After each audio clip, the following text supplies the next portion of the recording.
लगेर मजासँग पढ्नुपर्छ है त फेरि म चाहिँ पढ्न सुरु गरेँ एउटा सानो परिवारमा 5 जना हुइटी अब कान्छो छोराले भन्टी मम्मी मलाई भाटा हाल्टी अब जेठो छोराले भन्टी मम्मी मलाई पनि भाटा हालिदिटी नै अनि मम्मीले भन्टी अहिले एकछिनमा खाइटी हेलो एक्सक्युज मी यस हजुरलाई एउटा कुरा सोध्न मिल्छ हजुर मिल्छ भन्नु न एका देशमा सन्ते र सन्तेकी आमा थिए सन्तेकी आमाले सन्तेलाई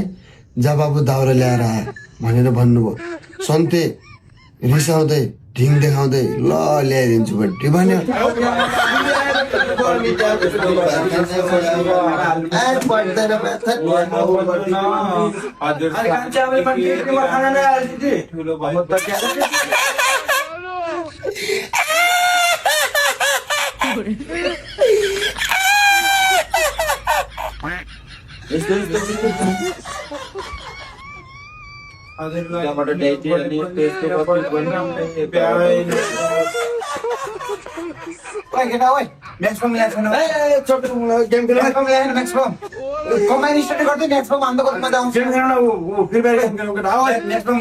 कस्तो पुष्टमा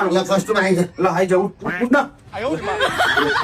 जा तबिरु लिएर आना म्याक्समा लिएर आउँछु